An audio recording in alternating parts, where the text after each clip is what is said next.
Good morning, good afternoon, good evening, everyone. Thank you for joining us today. This is the Keshe Foundation Spaceship Institute public teaching for Monday, February 26, 2018. And today we have Lisa McDonald with us, and it's part 4 of Exploring the Plasma Science. And she's going to be talking with us about the soul. I'm your host, Flint Mulhausen.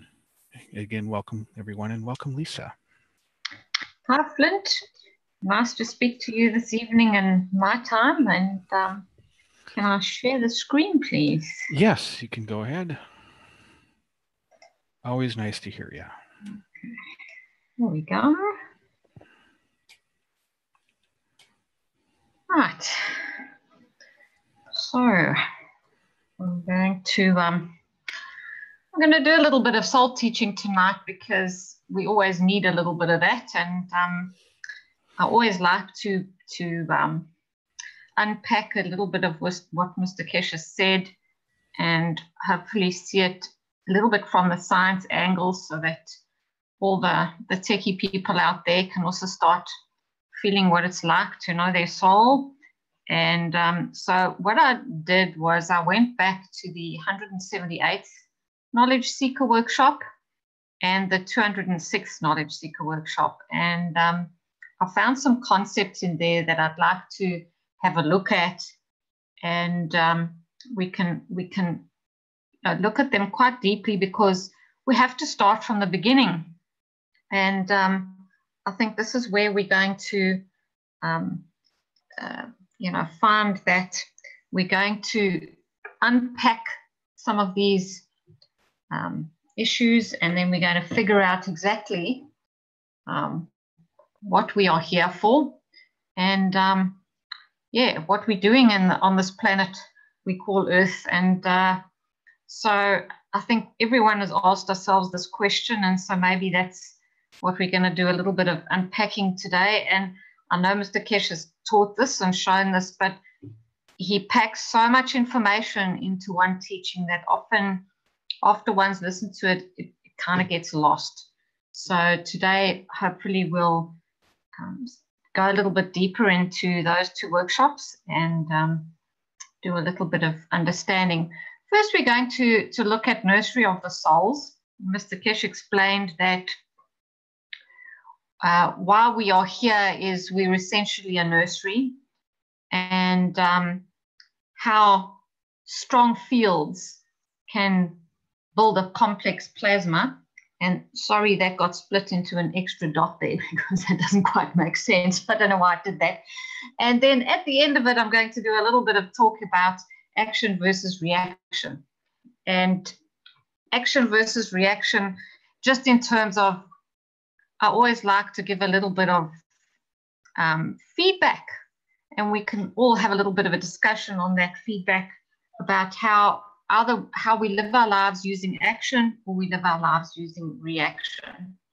So we're going to first start with the 178th workshop, which the whole topic of discussion there with Mr. Keshe was, what is our purpose? Where do we fit into the creation? And in this workshop, he talked about how we are the seeds of new life in the universe. And so that is what we're going to discuss today. And I'm sorry, but when I flick my PowerPoint over, it's taking about, there we go, maybe 5 seconds to flick to the next page. So that's why I sound a little bit hesitant, I'm sorry to say. That's okay. So, it's always been like that with you guys. Yeah. And Jimmy knows how to do it. He sort of paces himself, but I don't. That's your lightning speed internet. Yes, our very first world internet. So when we have a single plasma, we have a few fields of a similar strength that converge to create the single plasma. And we've all seen that wonderful video again and again of the fields converging to create that single plasma. And that is the very simple version of when there's just a very few fields. And then just as the 2 or 3 rays of similar strength come together to form a plasma, So it's the same for more and more complex mixes of fields. They all come together and create much more complex plasmas. And what happens is the creator or the sun or the center of the universe or the unicos has thrown out, in a magnetical sense, all of these rays and fields, and they've divided and divided into smaller and smaller amounts. And then at the end of it, they start coming back and they have to coalesce and come together as more and more complex fields as they create these more complex things. So when we look at, the next layer up from the plasmas, in a sense, to create more complex plasmas, there needs to be a seed of the souls of similar fields to merge to create the next cycle of life. And that is the whole teaching that Mr. Keshe had done on the 178th workshop, all about how the souls are the seeds which create the next cycle of life, because everything is just a cycle, but in more and more complex forms as we go closer and closer to the creator.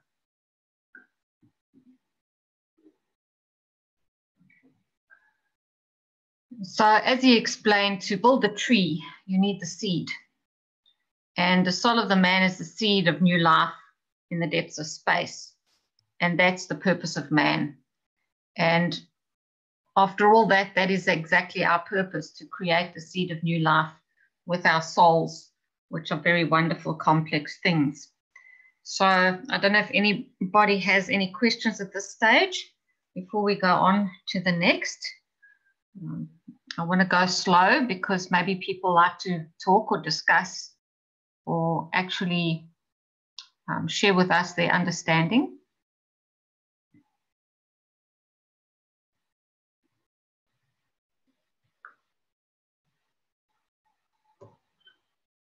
Feel free to raise your hand if you're and the attendees here, and I'll let you talk.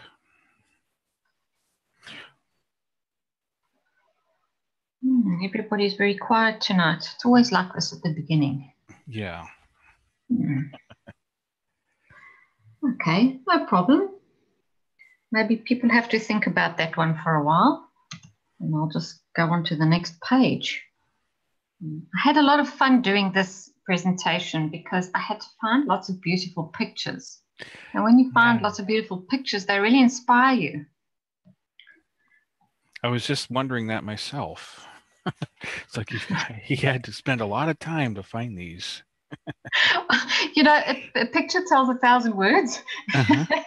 And so, the pictures have to be as inspiring as what you're saying because it actually means something, and everything you see that goes into your eyes is another field. So we've got to make sure that all the fields that go in are the right ones. So the universe has been waiting for the beauty of the souls of humanity to emerge, because the seeds of respect and love and caring are needed to build the seeds of the trees in the universe. And I thought this was the most beautiful picture of a galaxy of some description, but when you look at it closely, it resembles a plasma, and it resembles many other things we've seen over the time. And all it is the scale that is different.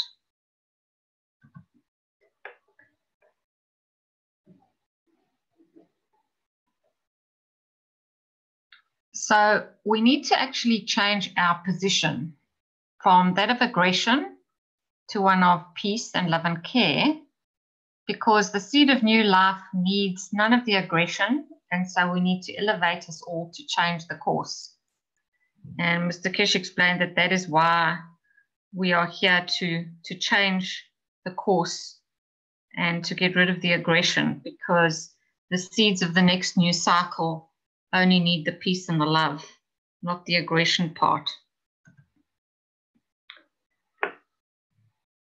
So when we had a close look at the amino, at the different kinds of plasmas we get, the amino acid structure of our eyes doesn't allow us to see the full structure of the universe. And we don't see the full beauty of all the stars in the sky and all the other things in creation. But possibly if we did, we'd see something else entirely. And this is where I'm wanting to lead this a little bit, because when I started looking at all these beautiful pictures and finding all these beautiful pictures, I found something that caught my eye.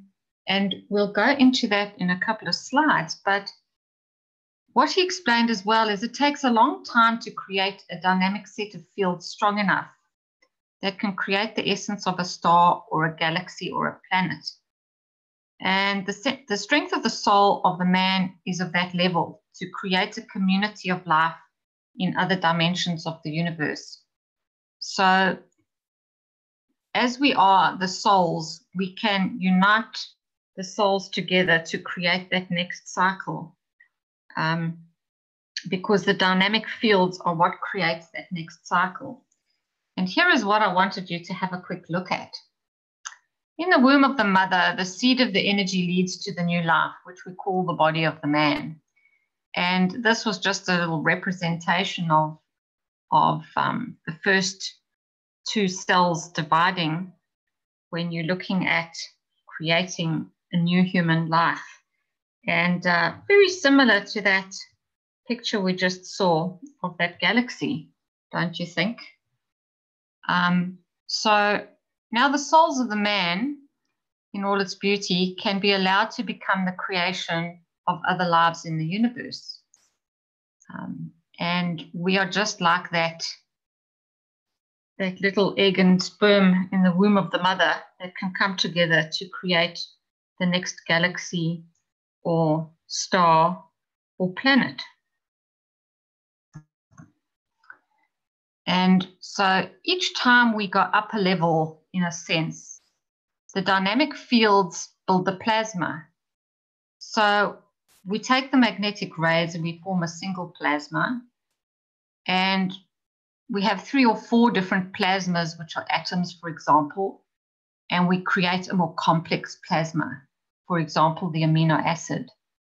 And from our physical, you can then combine to have stronger and stronger mixes of fields, which create a galaxy or a star or a planet. And so we're going into more and more complex fields and more and more different kinds of strengths. And here is what I wanted you to have a quick look at. And it just struck me as, what do we really know? What is the life out there we see in the universe? And how beautiful is it? Life is nothing more than a process of an accumulation of fields of a given strength that lead to a confirmation of existence in a dimension. There's no difference in the structure of a man, an atom, a solar system, or a galaxy. And can you see the similarity? It's there in front of our eyes, really. Would anybody like to have a little comment or discussion about this, where we are so far? It's a very nice analogy. Yeah, the colliding galaxies compared to the human embryo, because it is new life that is being born from those galaxies. It almost looks like an embryo. Yeah, it does. You know, maybe if our eyes could see something different, it might just look like it would be a being. You know, that is a being, just as much of it as a baby is a being. Mm-hmm. Just a more complex form of a being.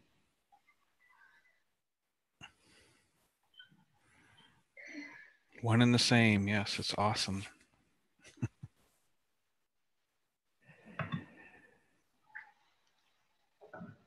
Okay, so it's really just the strength and the amount of content, which is given at different dimensions, shapes, and colors.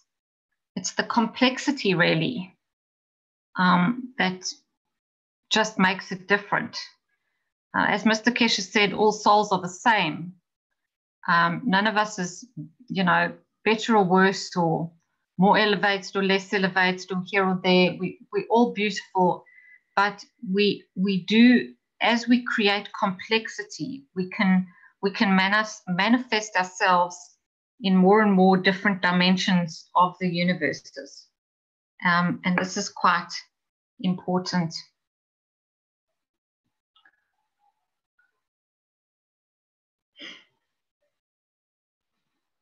Just waiting for the page.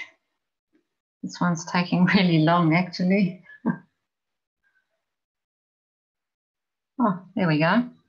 Everything has come from the center of the universe, reducing in strength and dividing. Then the fields of the same strengths coming together and building added dimensions, complexity and strength to enable it to be drawn back to the center again, be it an atom, planet, galaxy, or universe.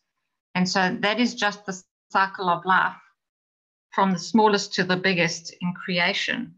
And we're just part of that cycle because we are the seeds. We are the seeds of the tree of the next life of the universe. So we have to accept life in essence of the creation of the soul of it, and not in the essence of the manifestation of the physicality, because the physicality is just the lower strength fields expressing themselves in a given environment. So it's the soul that gives the essence to the being. And so we have to start looking past the physicality, you know, whether it be that tiny little cell that starts the baby in the womb of a mother, or whether it be the original star in the center of the galaxy, that sun in the center of the galaxy, whether it be a black hole, whatever you want to call it. These are all things that just start to manifest the next cycle, throwing everything out in a magnetical and pulling everything back with a gravitational. So this was all that was involved in the 178th Knowledge Seeker. So before we go on to our next topic, invite questions or discussions. You know, it's been said that using a telescope looking out into space is really like using a microscope, because you're just zooming in on a small body or a small part or even a small cell of the body of the universe. Yes, you know, and it really is just the lens that you're looking through that allows you to see what you see. You know, it's almost an optical illusion, because maybe if you were seeing with an infrared vision or this or that, when we've seen stuff through telescopes of the sun, for example, and they put different lenses through it, you see a totally different thing. So yeah, I think it's quite interesting. And even the fact that you see more stars when you're on the ground, and the higher you go up altitude, the less you see, because the atmosphere is what allows you to see. So, you know, the reality is only what we perceive. Yep, that's so true. I don't see any questions on live stream Facebook or YouTube. Anybody here have any questions? Let's see. Okay. Yes, Kevon. Go ahead. Yeah, thank you so much. Thank you, Lisa, for your wonderful presentation. I love the images. Let me put this in a way. This question about the, because Mr. Keshe referred to it, or I don't know how to say it, corrected or added to his own knowledge sometime later. We know when we refer to that animation, when two rays of light, cylindrical, helixical rays of light, arrows of light come together, and they form then this plasmatic dynamic entity, where they curl into one another. Now, maybe we can get this question out of the way principally.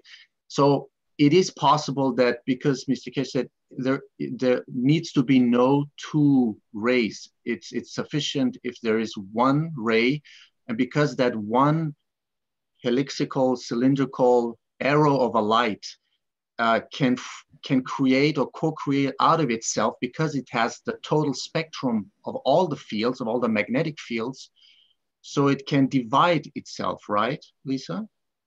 I think it possibly can, yes. I think it all depends on the environment. It's going to depend on the environment as to how it can slow itself down or manifest, or if it comes into contact with another field, because when those plasmas come together to form something, the rays are moving, and something needs to stop it moving so that it can manifest and turn itself more into the plasma that we understand as a ball. So I think it all depends on the environment and what it encounters along the way. And yes, I'm sure, because as Mr. Keshe says, if we're the last man standing, we can do the job. So if it's the last ray standing, I'm sure it can do the job too. I can't give you more of a scientific explanation than that, Kayvon, because I'm not quite, the IQ is not quite high enough to get that far at this stage. Yeah, thank you. No, that was a really wonderful answer. It just, as you said in the beginning, there's so much knowledge getting lost when Mr. Keshe packs so much stuff, so much knowledge into just one teaching. And then at the end of the day, I'm like, and I think I speak for a lot of people, like, okay, how? It's like the question of how do I put it into the procedure, the operation, into practice? How? And then I'm like, okay, should I go to that principal core, that essence? Is it just, it's always the same, but it's just, as with the magnetic ray or the ray of light, which has a structure of a straight arrow of a light, and just changes the shape, the form, and the strength of it. And so if we want to travel let's say, into another universe, into the cosmological universe, a totally different universe, I think there's no other way than to change the condition, the strength, and the shape of those magnetic fields, especially when we talk about the unified field theory of Mr. Keshe, which is all magnetic fields. So is that one magnetic field which just changes the shape and the form and the condition and the strength? I think the principle stays the same. The one question that I haven't quite gotten answered in my own mind is, if you're talking about the soul strength, does it even need to travel in some kind of cylindrical form? Because is it not instantaneous? If you have the phone number, because it's like, if we understand it in a quantum sense, which is not quite the plasma sense, but quantum is instantaneous, so they say. So to me, plasma is instantaneous too. So maybe the physical part needs that, maybe the soul part doesn't, or maybe they need each other and they have to go together. I'm not too sure on that yet. I think these things are going to take us many years to figure out, because yes, in theory, one can sort of say, okay, I kind of understand it, but yes, you've got to unpack it really into small bits and try and get it into your brain in some kind of way that does make logical sense. And it has to be logical, and it has to be scientific. So even if we're talking here about the soul. I have a question here from Krasmir off of YouTube. He asks, can we say that the ego is the physical soul and the universal soul to be our true self? I prefer not to try and use the old terminology to explain the new stuff, because I find it really gets in the way of my understanding. I try and take something like my old knowledge of the ego and kind of try and really just work it rather from a plasma point of view. And, you know, when I think about ego, I have so many conflicting thoughts and ideas, and I find it very difficult to figure out, because I can only judge myself. I can't judge other people in terms of what does ego even mean. So I'd rather not answer that. Sorry to make a very long story, a short story. Yes, that's understandable.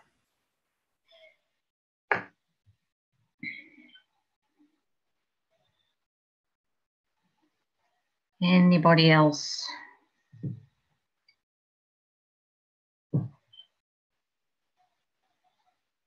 Okay, shall we go on to the next portion? Got a response. Was there something else there? Yeah. He again asks, in overall, has anyone considered going through the old knowledge concepts and viewing them through the perspective of the new plasma science? That is something that we've got to start doing, but there's a technique to this, because we all have a problem with having history. We all have learned different things along the way. And I find the problem comes in here where you say, okay, I went and I learned herbal medicine, for example. Now, I learned that comfrey does this and this because it's this kind of plant. That's great. And now we take the plasma perspective and we say, okay, let's go and look at the physical structure of comfrey, and let's go and unpack all the chemical components, and let's go and see whether it's CO2 in there and it's zinc in there that's doing this, and that GANS and that amino acid. And then we come to an understanding, yes, the comfrey works because in a plasmatic sense, it's got these capabilities and it can do this and it can do that. And we can say, well, if plasma is the universal knowledge, then we can take anything from the old perspective. If it works correctly in the new knowledge, then it's correct. The problem I have is sometimes people say, okay, I went and I learned, let's say, I don't know, vibrational medicine doing this. And so now I'm going to just take this plasma that's been taught to me, and I'm going to now shove it into my knowledge of vibrational medicine. And I'm still going to use all my vibrational medicine terminology.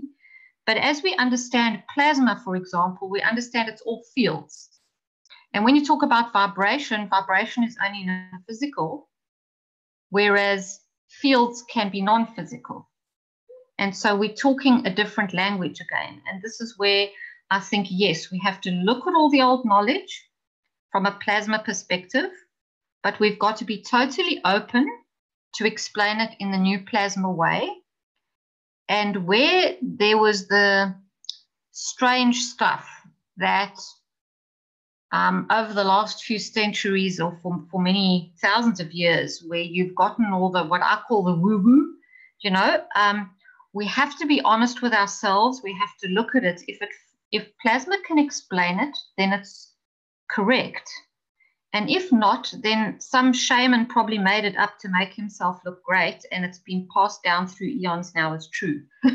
So we've really got to be totally open to discuss this stuff from the plasma perspective.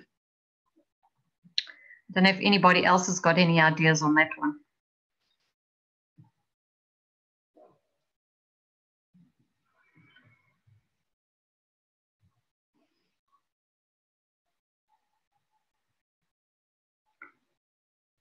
Everybody's very quiet tonight.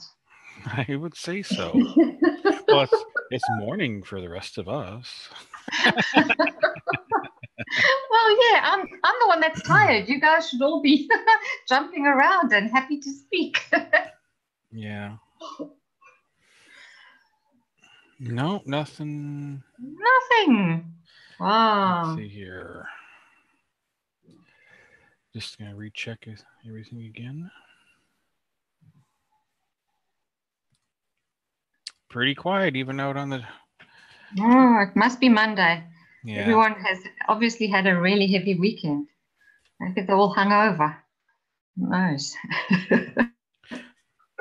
On a technical side note, just whenever you're done clicking to the next page, move your mouse into one of the corners. Can you actually see the little it does show up in the online broadcasts, not in Zoom. Okay, don't see it on my own screen. Thanks. Yeah, I know. It just shows up in the online broadcast, though. That's Jim. He went and plugged the mouse in and said, I really use the mouse well. It's nothing that you're doing. It's just a bug in Zoom, actually. Okay.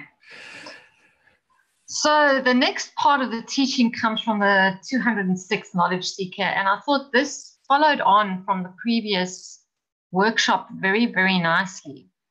And as Mr. Keshe explained, we are the seeds of the new cycle of life. But why is the soul of man important to the creation of new lives and dimensions? Why us? Why us the seeds? And it's always been an eternal thing that people have asked. Why us? And a lot of times in the circles of when you seek different kind of knowledge, people always say, humans, we really quite wonderful, and we've got so much to give, and I'm sure we are, but we know more or no less than many others in the universes, and so why are we special? And so Mr. Keshe explained scientifically why we are a little bit more, we were a bit different from most of the beings in the universes. And this was all due to our tilt of the axis of our Earth when it spins around the sun. So the Earth has a tilt, and if we combine the tilt with the elliptical orbit, this gives us seasons and a very diverse range of fields, which creates a dimension of a wide range of materials on the planet, from hydrogen all the way through to plutonium and beyond. And maybe we haven't found all the materials on the planet yet. And all these heavily gravitational, from the hydrogen all the way through to the heavily gravitational fields, allows us to manifest our physical bodies here, and we are absorbing and giving off the fields of all of the spectrum on the planet continuously. And this gives the soul of our physicality a different dimension that allows us to really be quite different from many beings on other planets, because most of them only have a very few elements on that planet, because with the having no tilt of the axis, they're not creating so many varied fields on that planet. So rotation on the axis creates new dimensions of the gravitational field, which gives the soul of the man a strength which covers a huge spectrum across the universe. And Mr. Keshe talked about this in terms of us going to space, and possibly also, as a soul, whether you are creating a new dimension and a new life, as a group of souls may be deciding, okay, we're going to manifest a new planet or whatever we'd like to manifest, or just for us to travel. So when we understand that elements such as uranium and plutonium are going in the direction of the soul strength, with this very large spectrum of gravitational field strengths, the man can manifest himself in many different dimensions in the spans of the unicos. And it was explained in this teaching, for example, that if you have a area in space which is a carbon has mainly fields of carbon, obviously we can manifest ourselves in that spot. If we have gravitational fields of plutonium, if it's a plutonium solar system, for example, because we have that gravitational field strength within ourselves, we can then manifest ourselves in that gravitational field strength in that area of the universe. And this is quite important because if you're a little hydrogen being, obviously then you are not comfortable, or you cannot manifest yourself in a plutonium solar system, which only has plutonium strength, for example.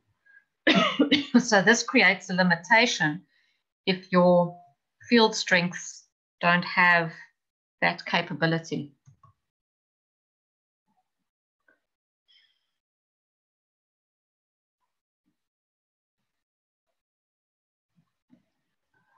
So these hundreds of elements and all the isotopes with all the mixtures of gravitational field strengths gives the soul of the man an ability to manifest itself in a huge spectrum of lives. In being able to carry such a huge spectrum of fields in the soul of the man's gravitational field strengths, it gives the man the ability to survive. We are multitaskers in every dimension, and this is why the soul of the man is precious. That was a direct quote from Mr. Keshe, that we multitaskers in every dimension. So I think, we're the Swiss Army knife of the universe. And so we're quite handy for many of the other beings in the universes to help them to do different things, I'm sure, once we get to know what our roles might be. And here we can see what our role might be in the universe. Manifesting oneself in so many dimensions allows for the soul of the man to become ambassadors of peace in the universe. If you can manifest yourself in many various places and other beings can't, you can be the bridge. And I think because we have such diverse lives on this planet, and so many wonderful physical fields which interact with us, and we learn so many things here, and our lives are so rich and full, and we have such an opportunity to grow ourselves. We can become ambassadors with much wisdom and much knowledge, because we gain every day that we live here, we gain new insight into many things if we just allow ourselves to learn. So the more we add to the combination of field strength of the soul, the more the soul matures and is able to manifest in more dimensions. So not only the planetary fields that we are given gives us different combinations of field strength, so too as we learn and we grow and we mature and we come closer to our soul, we start allowing ourselves to have more and more fields which come in and interact, because don't forget, it's not just the fields of the planet that are here, but it's the fields of everything. All the fields of all the unicos are still passing through. And if they can find a match, they will come on in and they will become part of your complexity. If they don't find a match, then they'll travel on by. So the trick is try and be open enough to allow the matches to occur and to give enough from the soul so that your strength is of such a high amount that it matches with most things and they all come in. And as Mr. Keshe explained, abuse of the physicality deprives the strength of fields which can be developed within the soul of the man, because we create emotional blockages from abuse of the physicality. And those emotional blockages don't allow all the fields to go out and come back in like they should. And it's just as taking the feathers from the wing of the bird one by one, and this cannot be. It's the purpose of these teachings to stop the abuse and bring the peace. And that was a direct kind of quote there. So I just had to kind of put a little thought in there that how will we set the birds free? That's us. And we give them the understanding that they are the creators. And when you have the understanding that you're the creator, the birds will grow their own feathers and fly, because we are the creators in all dimensions. We're not looking for anybody to come and save us. We're going to save ourselves, because we are the creators and we're strong. And at the moment, we're like a little baby bird. We're not quite there yet, but I'm sure we're going to get there soon. So the little owl looked really cute, and I thought, well, he looks a little bit like we all are at this point in time. We're just learning to fly. So, any questions or discussions? Or do you want to have a look at the little owl again? Yes. Yeah, this is John here. Hi, John. What do we mean by abuse? In what sense? Well, it's other people, creating emotional harm. Abuse is lack of love. Abuse is withholding of love, and that comes in many forms. Whether it be physical or emotional, and then we start to block things to be able to survive, and then we don't build our fields. It's how the planet operates. Even when you have the most wonderful, loving home and the most wonderful upbringing or whatever, there's still things that happen in your life that upset you and make you unhappy, and they create little blockages. And if you don't understand how to clear them and how to just carry on with the love, which allows you to blow out the blockages in a sense, they tend to start forming a layer around yourself, and you create this layer around yourself like armor, and then nothing goes out and nothing comes back in. So, we see it on the planet daily. And a lot of it comes from self-abuse. Well, the self-abuse is almost like not loving yourself enough. You're not feeling like you're good enough for anyone to love you, which is quite a sad thing. As you mentioned also, there are different types of love. The upbringing in the family teaches you many different types of love. To me, it's just a case of unconditional giving. If you needed to just be there, my giving to my partner is a different giving as what I give to my child, but it's all giving and not expecting anything in return. Yeah, that's a nice way of putting it, yes, because it covers all the different situations. Yeah, I think that's the sum total of it. And when we give, it gives us so much pleasure, and somehow we often forget that. Just the small things.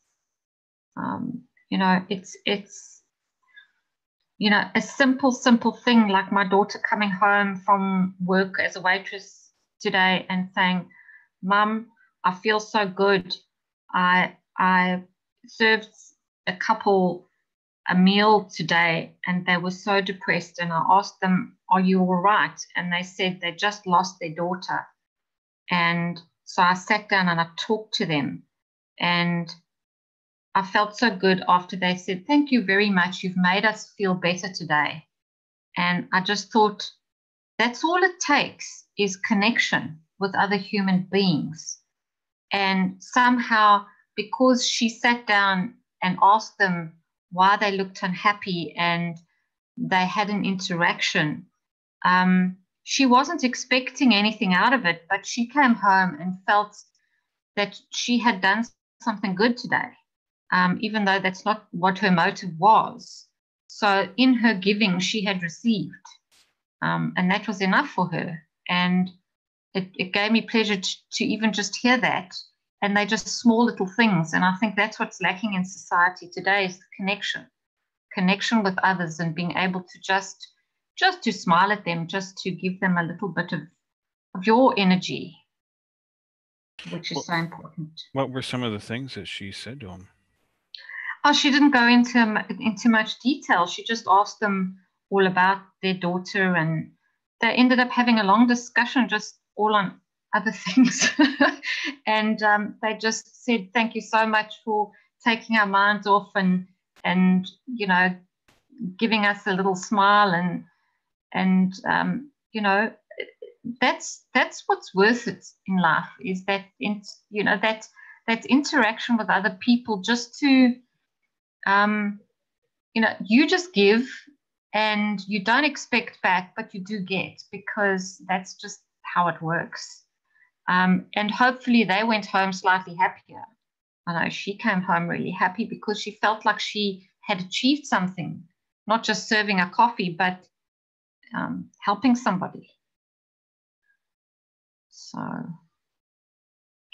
and that is from a daughter who's said to me, you know, I think I'm quite socially awkward. I don't feel, you know, very comfortable talking to strangers. And here she's sitting down and talking to people, and you know, just wanting to make them feel better. So she's growing as a person, and that you know, to me, by putting yourself out there, you do grow as well. You don't just feel good, but you start understanding that you can make a difference.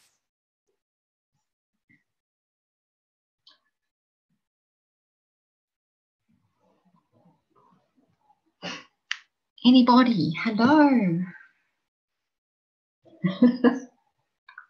Yeah, it's still pretty quiet on the board or on the chat. Yeah. Yeah. You're a bit slow tonight.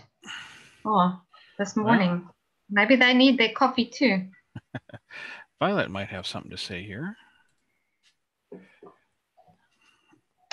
Hello, Violet.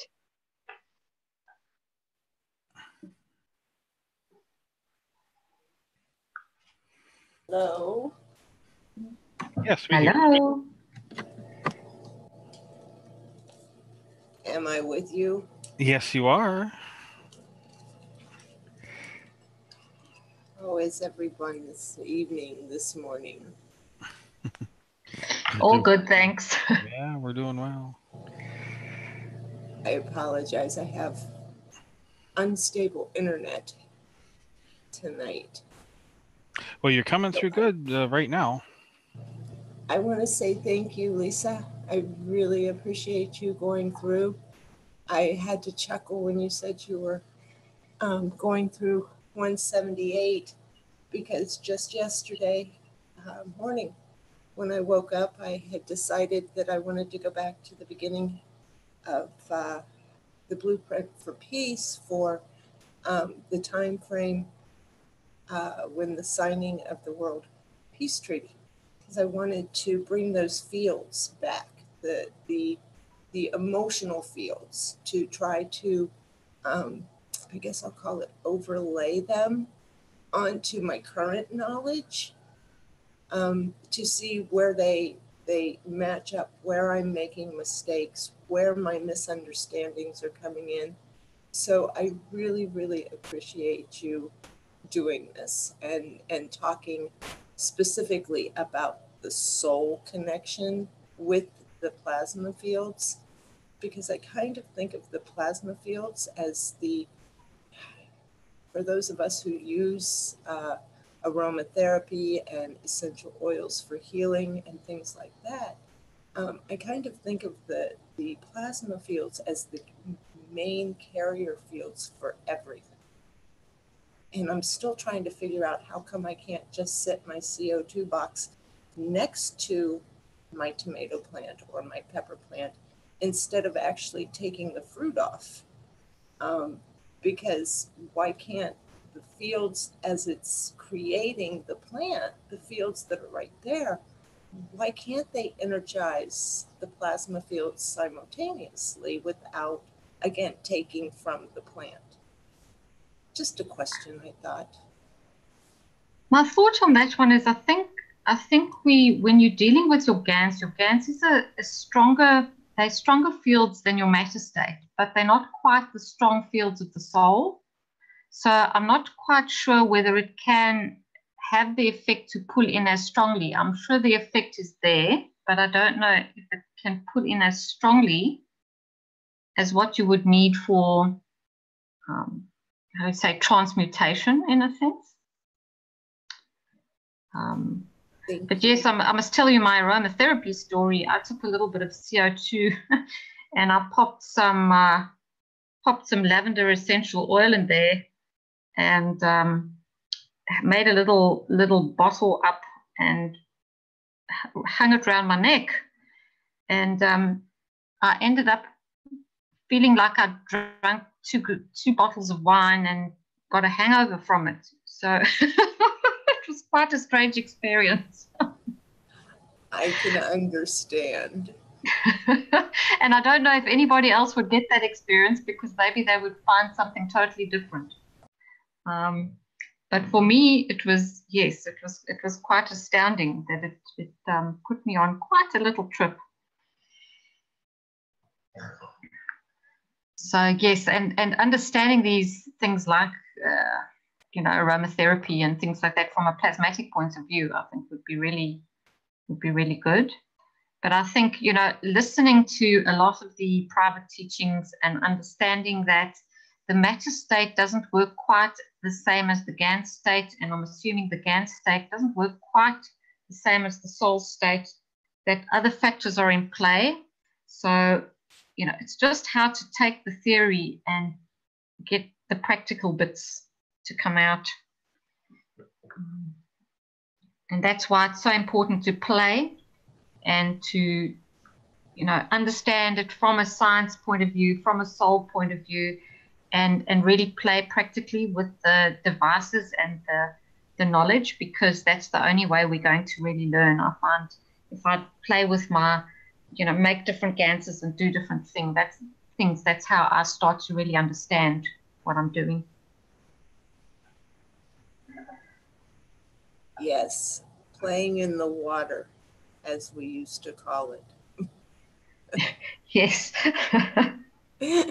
These are great mud pies I make these days. Take the matter state out. Thank you, Lisa.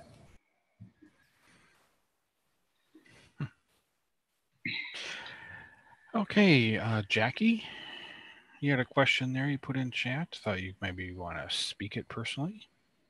If you can feel free to unmute.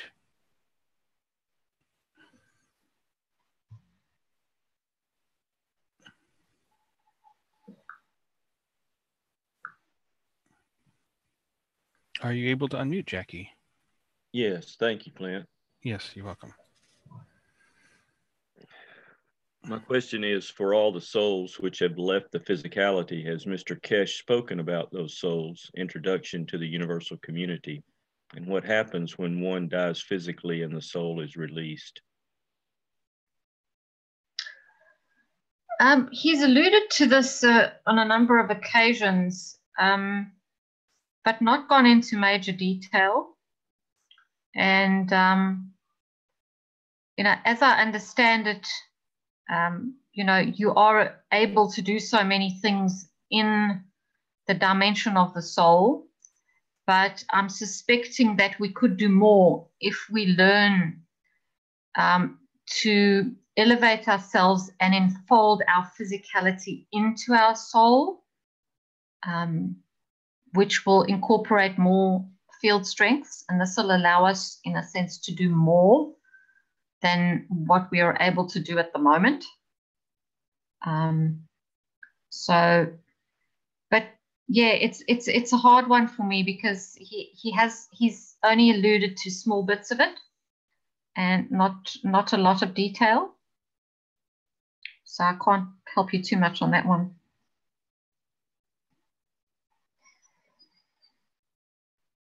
Thank you.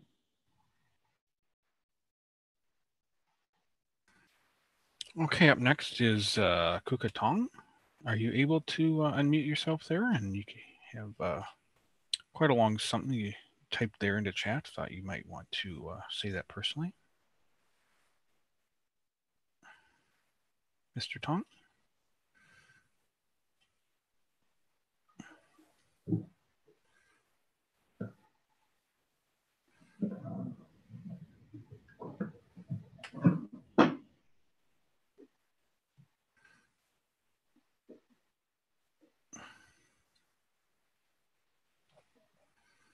Mr. Tong, are you able to unmute?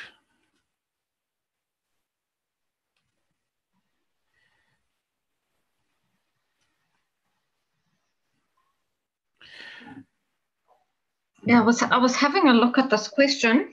Yeah. Sort of kind of a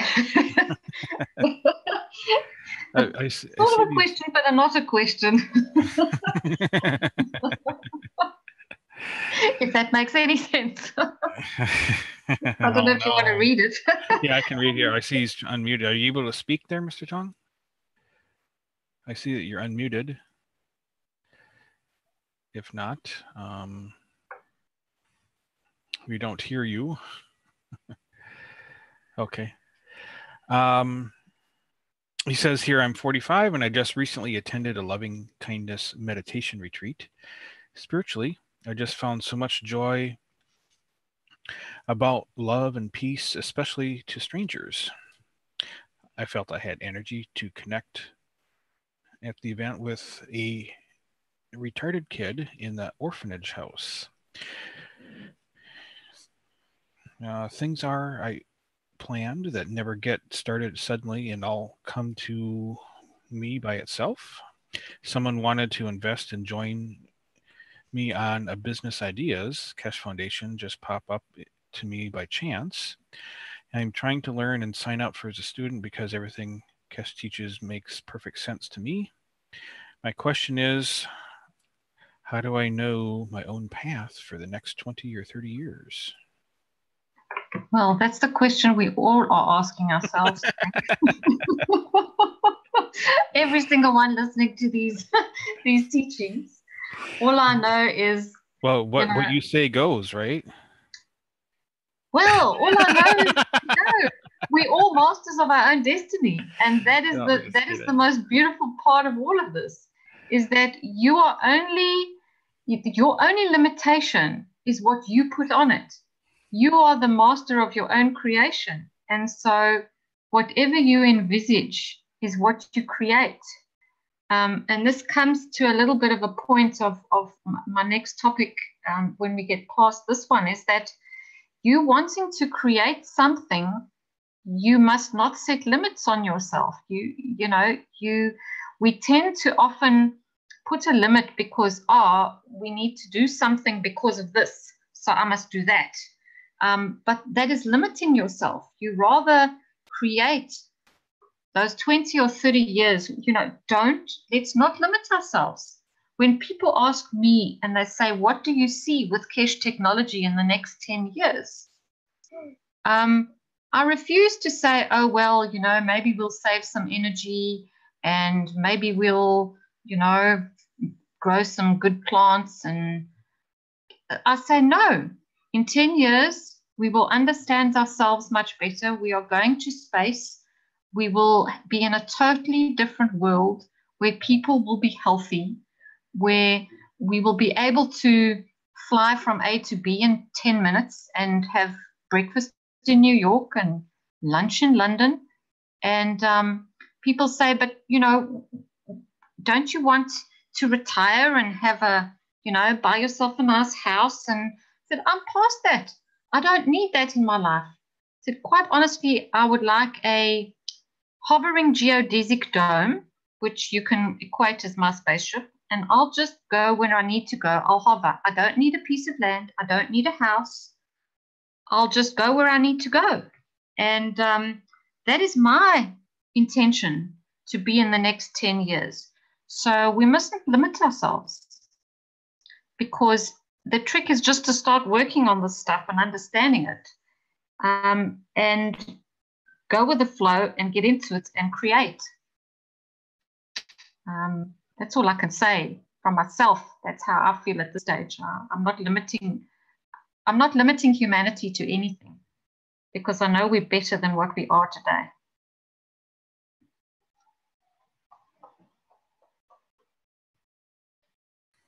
Yeah, it was an excellent answer there. Thank you, Lisa.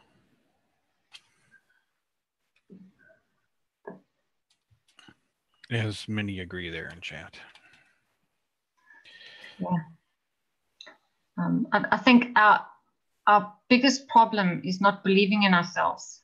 And this is the one thing we've got to start overcoming. And that's why all of these wonderful, making all these different devices, it gives us the confidence that allows us to believe in these fields and believe in ourselves and know we can. It's just the tools and the stepping stones, and to get that ultimate idea that we creators. And we say it and we say it, but we sometimes just don't believe it. So we just have to say it a few more times.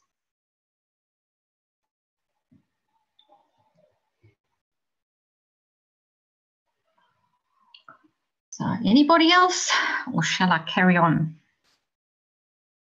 I might have one more here.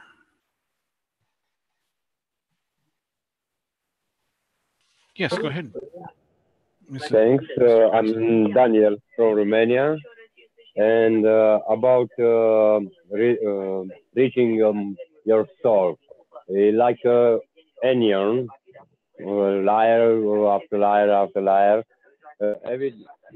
Every soul have one way for reaching your soul, and I think when interconnect two souls, no, two beings, it's because I have same strength, same number of layers when my soul is elevated, no, and for example, Mr. Keshe, no, has many layers, many layers. It's able to perceive, interact on another soul. I don't know. In base, all the soul is equal. But in the end, from experience, adding another field, another layer. This is my opinion. Thanks. Thank you. Yes, I think you're right. I think we are adding layers, and we're also connecting layers, so that we can connect with that inner soul of ourselves. And so if we can add the layers and connect the layers, we are there. We can connect with our soul, and we are there. It's just how to understand and interpret what that inner self is telling you and how to listen to it, which I find the hardest. It comes and goes. Like a husband and wife, no? When they're tuning your soul on your child or another human being. No?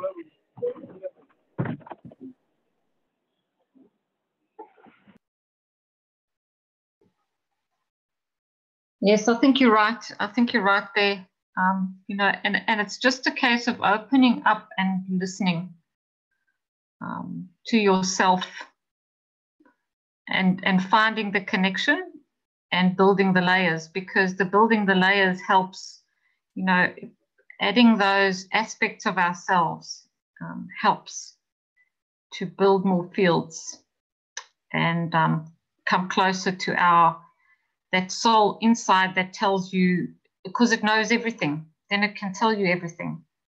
And I think that's what Mr. Keshe just does. He has the ability to connect inside, and it's just for us to do it as well.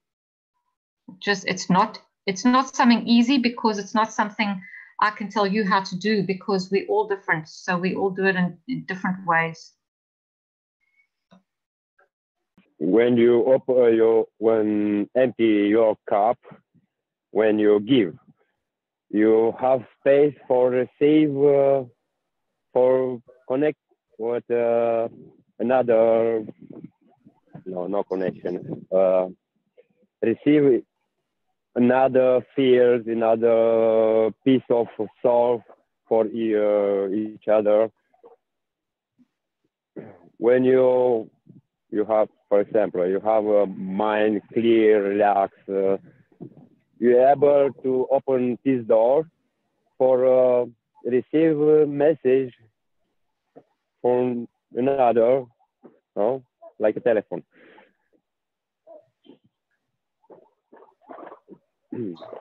When Yes. I take, no, no, it's not, sorry for my English, it's very difficult for me speaking English, but I try. You're doing well. Thanks.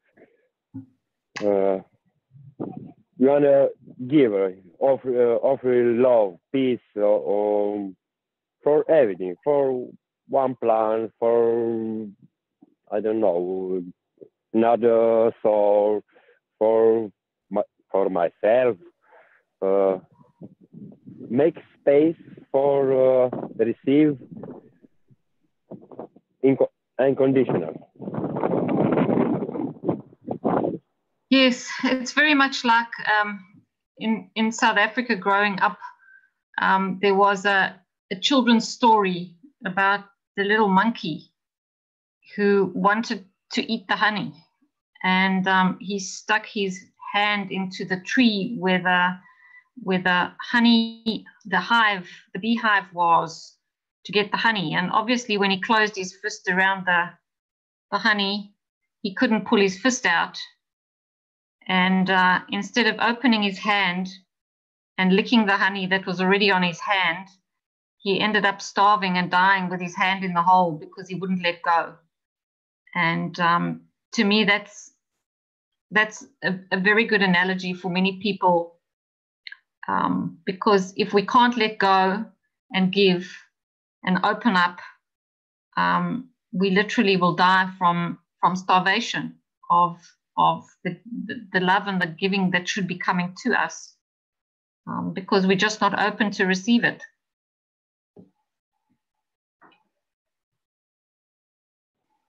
Yes, very nice. Another thing, when you say one, say hydrogen, no? It's not comfortable in universe where it's plutonium. Why not? Because the strength of or hydrogen, helium, plutonium, everything is in same seas of plasma, no, or seas of field. It's totality. Look, I'm just quoting what Mr. Keshe said in the teaching, so I have to figure out exactly that part. But apparently the gravitational field strengths are totally different, and maybe this does have an effect, obviously. Depend us how make interaction, no, of how use interaction of amino acids and this place where it is. Quite possible.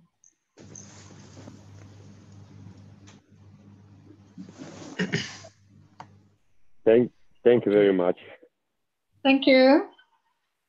Yes, Mr. Tong, I think you had, we hear you now. Did you have another Can you hear question? now? Yes. Ah, good. I bit struggle just now. I'm sorry for the confusing question. No, good. Thank you. Yeah, for the last few weeks, you know, is opening up for me somehow, and I found this Keshe Foundation is something is very advanced in the new energy, and I'm in a crossroad right now, honestly, because I'm in the old dirty oil and gas business, and you know, trying to figure out what it's going to do next.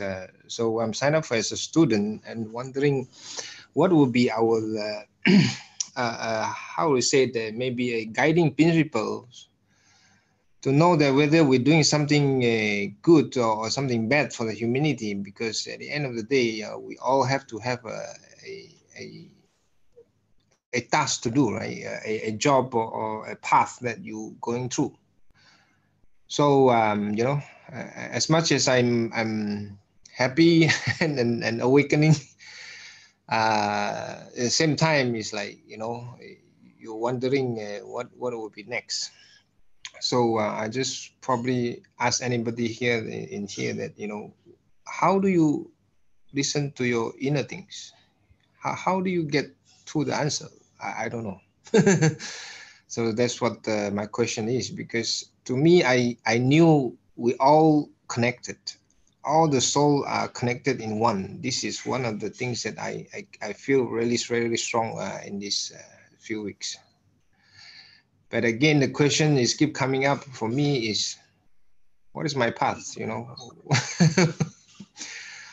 Yeah, I appreciate it if anyone can give some, you know, thoughts or ideas. I could start off the conversation on that with an answer, which is what we work with in the Keshe Foundation and lots of people around the world, is to work with your intention and attention, but intention is so powerful. And if you set your intention correctly to start with, then everything else just unfolds correctly as you go, or you deal with it, you know, in the moment. But it's important to set and reset one's intention. We have, there's classes we've had both in the private teaching and in the public teaching about intention and setting different intentions. So an intention might involve others, you know, your want to help in some, if you feel moved to help humanity in some way, for example, you might set your intention to do your following actions for the benefit of the group you're addressing. Usually, you know, if you do it for the benefit of all beings everywhere, then that's even more inclusive, and that can be more beneficial in a way.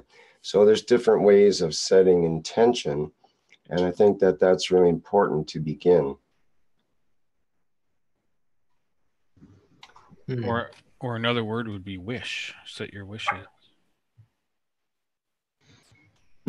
Yes, that's what we worked with initially, is our wishes. So it would start out as a wish, and then it became, eventually it became, instead of wishing, as Mr. Keshe says, it's I can, instead of I wish, I can do such and such.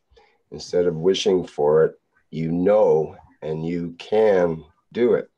So we work from a position of essentially the creator. We are all the creator, and you get to create what you wish. But you must set your intention, and the intention can't be just a personal, private kind of thing for yourself. It can't be a selfish wish, or it doesn't work properly. It has to be for others, to, you know, for the benefit of others. Yeah, I understand that. I think, you know, at the end of the day, we all have to come back to the love and compassion for the humanity. All I have probably in my heart is agriculture, farming things. But I not sure how we move forward and how I move forward that, you know, it can really relate to that in such a way that, you know. Oh, there's lots. agriculture and farming. Probably you have the strongest contact of anyone, and if that's the realm you come from, because you're so lucky to get involved with the Keshe Foundation, if that's your roots, so to speak, because now you have the opportunity of learning about the ganses and the nanomaterials and the energy fields and working with the plants, or the plants, as our friends my plants in Australia and New Zealand call it. But not only that, we offer the agricultural teachings as well, which are private, which would be right up on that alley, would it not? And yes. if you go to the playlist of the gardeners and growers, which Jim and I did last year, there's a full 18 teachings on how agriculture works with plasma and how the plasma works in the plants. And it's a really good. Yeah, it's In fact, I recorded them all and put them on a USB key and gave them to a friend of mine who's a gardener. And that's what he does in the wintertime when the garden is just sitting around. He watches these videos and gets the information from them. Oh, so that's a good place to start. Yeah, this probably you just probably answer my question then. I think so. There's your path already set out for the next 20 or 30 years. What do you got planned after that is the question. And all those experiments, you come and tell us all about them, and you add to the knowledge. There we go. Yes, that's the big thing. That's how you can proceed in a way that is benefit to others. You can do experiments with, you know, the ganses, people are just rave about how it improves the growth of plants and so on. So if you can show that, and that's a way of paying back, if you can show that. Oh, that's cool. That's cool. Something. So you say you can use the ganses to help the plant grow healthier or something like that? Okay. They grow better. They grow in different, like winter. You can grow tomatoes in the winter, for example, things like this. So this is cool. This is cool. This is good. I have signed up for the student, but there was no response from the email. I'm not sure why it happened already about 3 weeks ago. Is it normally take that long or something wrong? I think you can send an inquiry to the same place that you sent your in ask and find out. But I think what happens is they try and process your stuff and then see what. So I'm not quite sure exactly how long. I know at the beginning of the year, obviously there's a lot more people coming in, so it might take a little bit longer. Okay, no problem. I'll do that. The two addresses, you can contact our education@spaceshipinstitute.org and education@kfssi.org. Okay, thank you very much. They go to two different people, so you can try both. Yeah, thank you very much, so much. I'm very happy. And you'll learn a lot about the plants. And when you learn all that about the plants, then you'll come to realize that you don't want to be a farmer anymore because you don't want to kill your friends. Really? And then you've got to do something else. Yeah, okay. Yeah.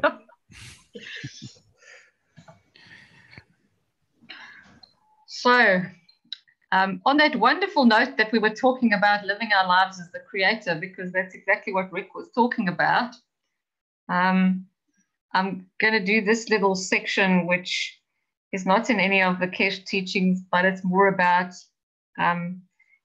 as Jim always says, I love to tell people what to do. So I thought I'd give you a little bit of advice from my end of the world that I've learned over the years and hopefully gained a little bit of wisdom. And so I thought maybe I could help, because it is all to do with plasma.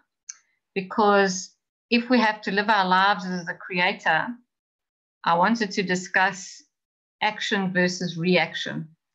And this is so important, because every single step of our lives is either an action we take, or it's a reaction from what others are doing, or other things that happen to us, and we create a reaction.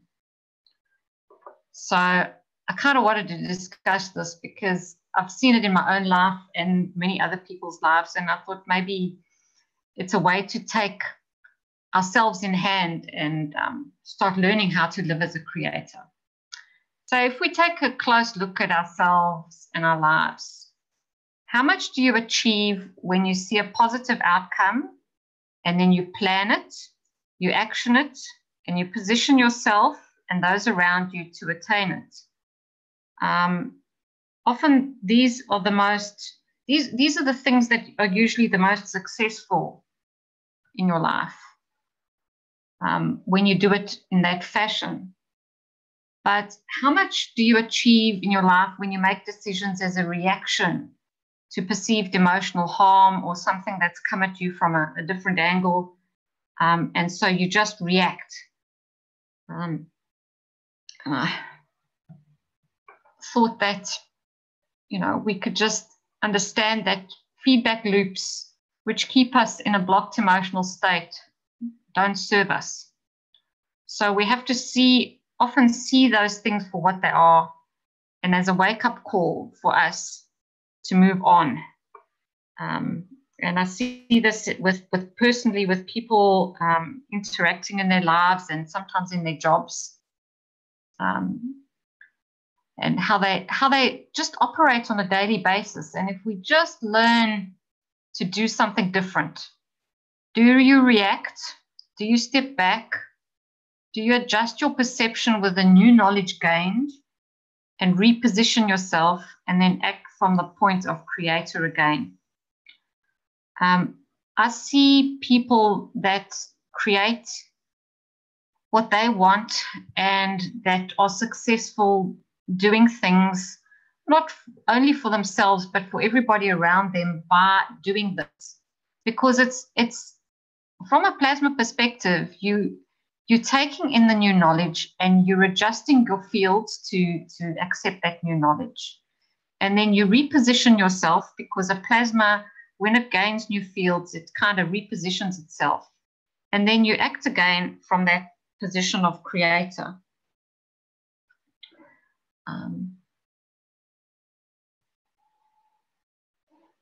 So creating a new reality for yourself and others can only be achieved when you're not part of the same old feedback loop. And to elevate ourselves and others needs us to see the next creation in all its beauty and work to bring it about. Often when we're in a feedback loop, we can't see the next creation and how beautiful it can be. And that's why we need to kind of step back and see what can be achieved, and what would be if we step into our creation. So the next cycle of humanity will be created by us, learning there's no limit to the beauty created by giving and serving is what will allow us to achieve it. So we have to detach from what goes on around us and look at it carefully. We have to analyze. Then we reposition, and then we create by giving. And this is always a way, in a sense, it's just, as Rick explained, the setting your intent. Because all of these factors go into creating your intent. By detaching, by analyzing, by repositioning, in a sense, you are then the plasma that creates your own next cycle.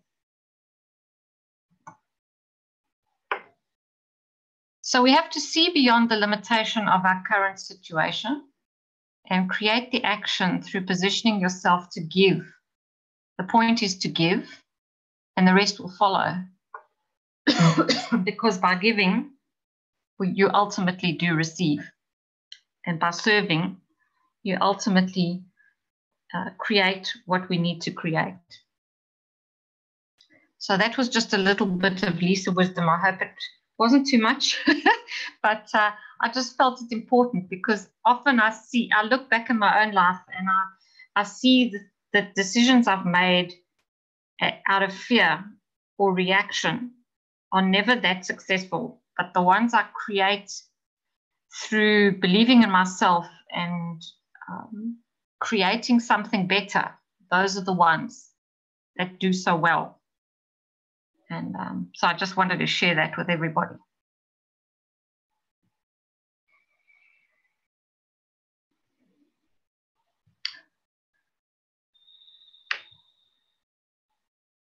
Any questions or comments, anybody?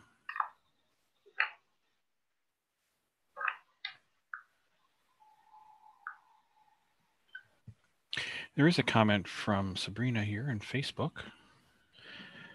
saying, thank you. I love your hovering dome vision, Lisa.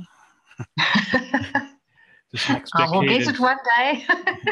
This next decade is overflowing with being the breath of the all-universal cosmic light. May we breathe gently and overflow into this dimension, dissolving all veils, sharing a spontaneous birth of universal love and consciousness, no fear, only overwhelming blossoming of all potential, in the all-pervading love consciousness that generates humanity whose new perception, like an aboriginal dreamer, we will master the courage to dream and fulfill our mission and mandate.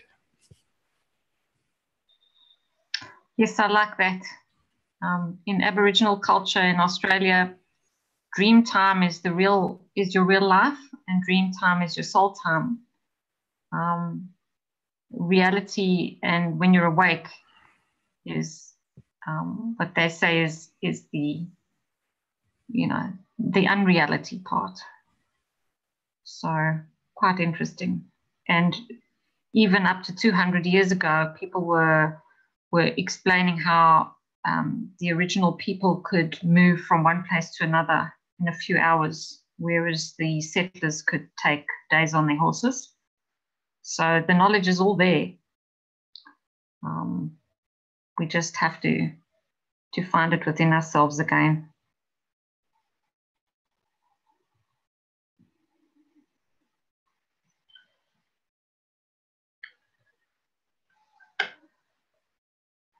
Would anybody else like to have a chat about anything today?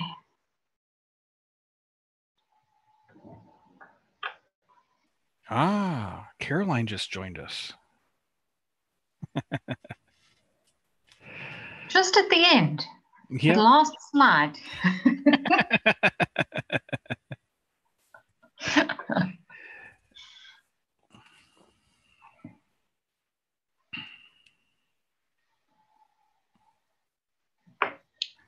Come on, guys, are we going to wrap it up? Does nobody have any comments today?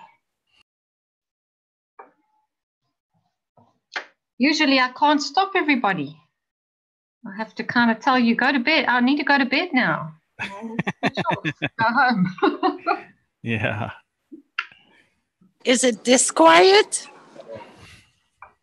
We've just had very profound stuff, so I think everybody's quite quiet because they're just digesting.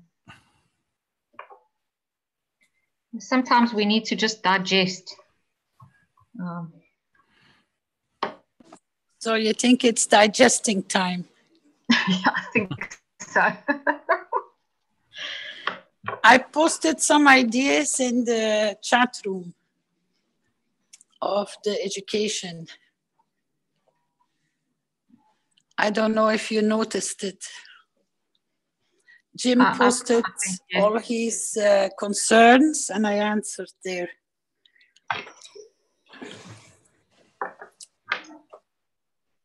Unfortunately, I have no access to it because it's, I'm in Zoom, so I can't go to to pick them up. Maybe somebody can pick them up and share them. We're not actually chatting about that in this class, Caroline. This is a public workshop, so we're not. Ah, okay, understood.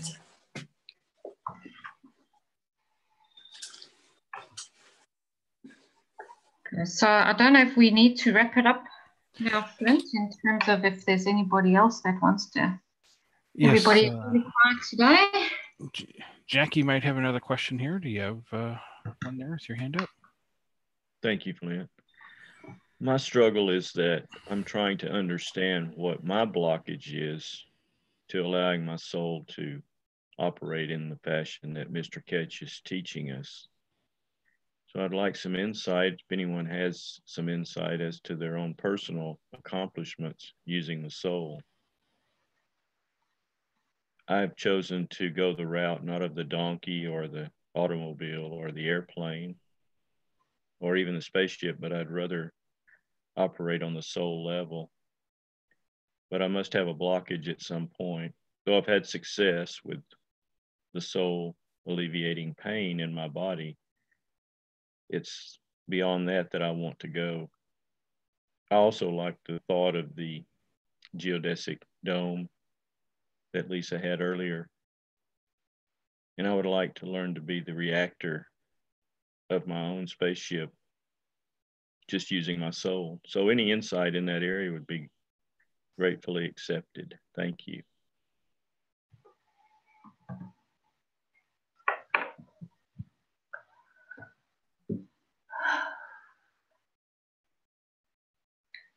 Unfortunately, I don't have the magic few steps. All I know from myself is that it comes from the place of giving. Where I managed to connect, for example, I've always wanted to connect with the animals. And I've been reading books on animal communication and doing various things, and I know that it's a soul connection with another being. And I feel that, you know, if we're ever going to go into the universal community, we have to at least connect with the creatures here first, and ourselves as well, obviously. And so I've tried on numerous occasions, and literally when I gain success is we had a parrot the other day that came into the garden, and I was feeding my chickens, and I saw this parrot and I just said, "You are so beautiful." In my head, I projected this, "You are so beautiful. I love you. You are absolutely astoundingly, I see you. You are so full of beauty." And it sat on the branch, and I came up to it and I put my hand out with food, and it came and sat on my hand and had the food out my hand. And it was an absolute delight for me, but it was so spontaneous. It was something that I hadn't planned and I hadn't forced. It was just spontaneous, just seeing the absolute beauty of that other creature. And I'm wondering whether maybe we need to just see the absolute beauty of ourselves as well to connect within us too. Because we are beings of beauty. And it's very hard sometimes to accept that fact, because as human beings, we're not taught that we are absolutely astoundingly beautiful and our souls are pure. From a very early age, we doubt ourselves. And so I can't do the whole meditation thing. I battle in that direction. So I just feel that spontaneity. And when that spontaneity comes, it does amazing things. I don't know if that helps in any way.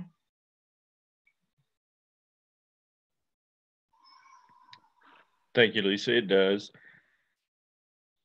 The zero-time communication between souls is another area that I'm looking into, and I'm wondering if anyone has been able to accomplish that type of communication this communication between, say, Australia and where I am in the United States is pretty close to zero time in the physical realm, but there must be something more in the soul realm. Thank you. What is it? Sorry, Lisa. Go, Caroline, it's fine. No, I just wanted to ask the gentleman into what more detail does he want to understand, or what is missing in the understanding or making to be able to make the link. Because zero time communication happens instant, because if you close your eyes, you vision that you're on a beach, you walk through the warm sand, you can smell the sea, you can even picture how the sun will shine and how warm it will be. You are there instant. So there is no waiting time for you to be able to create that position. And that's why I want to understand what is missing, because I can't understand exactly your question. Because we can go in different angles and in different ways. And if I can give you a tip, if you go to the last Tuesday public teaching for One World, One Planet, One Race, you will, if you listen to that teaching, you will come to understand a lot.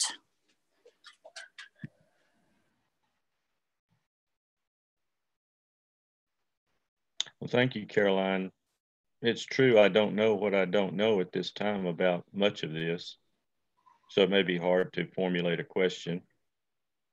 But it's one thing to be on the beach in my thoughts. It's another thing to actually be there. And perhaps that's what I'm missing. Perhaps that's the blockage. Thank you. No, this is, when you tell me this, that is exactly what I try to explain. You know, were you present when we were working in Togo for when Paul Yatout from the Universal Council called up that there was a huge unrest coming into Togo? Were you present? Do you remember? I remember it being spoken about, but I don't think I was actually live online when that happened. Okay. Now, the following happened this way, the way I can explain, is that nobody moved from his chair. We were all in different parts of the world present when the call came in, and we created the wish, meaning also the confirmation of I am present, which means you add your field strength in creating the peace in Togo. Nobody moved. Nobody went to visit Paul. Paul stayed totally with his team on his own. Within 1 week, we saw through the feedback the changes happening. And then the second week, it even got better. And recently, we even received the agreements between the parties which were having problem with one another, signed and agreed. Then they moved to Niger, and that was solved within a few days. What I'm trying to explain to you, that this is working on soul level. You can be at any time, any given moment, present by adding your field strength to where it is the weakest, because they're having problem, they're struggling, there is war, there is food shortage, there is disturbance, when you put your giving from your field strength towards wherever you want, you become a giver. And that's the true working of the soul. And this is what I was trying to confirm with all the knowledge seekers. You have already passed the test by and through working through your soul without moving your physicality. So you always have to work through unconditional, which means you don't request nothing on a feedback or even for what to serve what. You just give and you just send it to the point of destination. And believe me, your field travels. And because there are other people which are in the same field strength of you in that direction of giving, the field becomes very strong. And then it takes time for it to materialize. And then you see it appearing in the physicality. And that's the beauty when you shift from physical moving to go and protest whatever, or to go and visit the people to have conversations with them to calm them down. You are more powerful and it goes much faster and it builds up much faster the strength for what the purpose it's supposed to serve. And you don't have to move by your intent and being present and knowing that you are capable and trust yourself. Was that explanation sufficient enough for you? Yes, it sounds like you just act as a soul, send, give, and believe that it's so. And I understand Mr. Keshe has taught us that all of the physical things he's instructed us are given us knowledge to do, such as the GANs and the magravs. All of that was just a stepping stone to bring us to the point where we act as soul rather than in the physical. So yes, that's very helpful, Caroline. Thank you. And you're more than welcome. And I'm going to ask you another question. Were you present when we start talking and debating and showing and explaining about Domenica?